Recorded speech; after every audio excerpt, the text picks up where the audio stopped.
What is cyberbullying?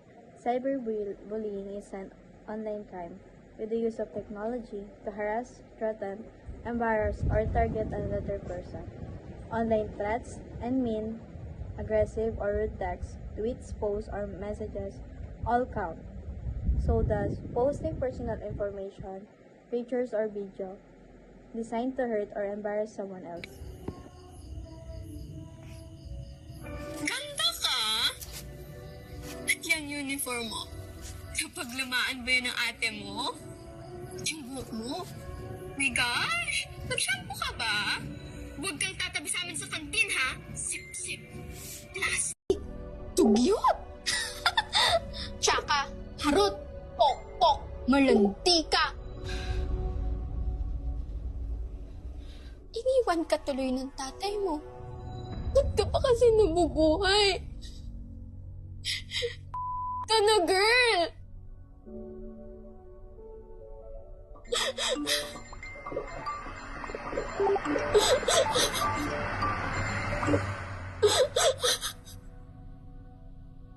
Victims can experience significant social isolation and feel unsafe.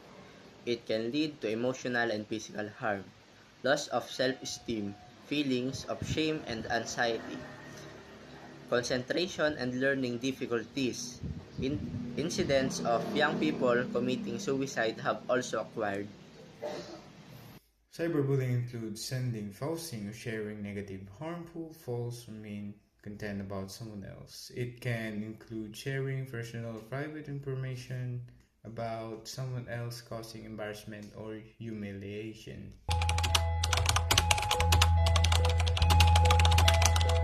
Pangalawa ang Pilipinas sa may pinakamaraming kaso ng online na pang-aabuso sa mga bata sa buong mundo ayon sa isang grupo.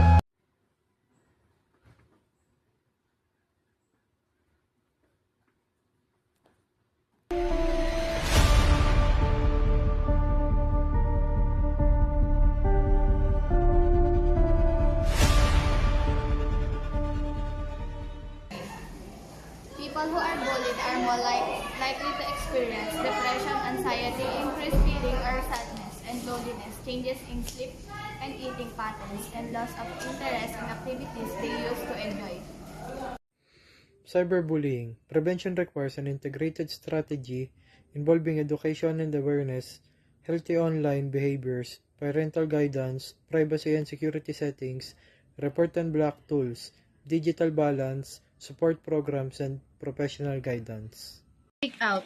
If your friends are cyberbullies, call them on it and explain how hurtful their words or actions are. If a friend is being cyberbullied, don't stand by and do nothing. Talk to them about it and seek help from an adult. Your support may be just what the victim needs to overcome the problems. Keep personal information personal. Don't reveal identifying details about yourself. Address, phone number, school, credit card number, etc. online. Password exists for a reason. Sharing them with friends is like passing out copies of your house key to friends and strangers alike.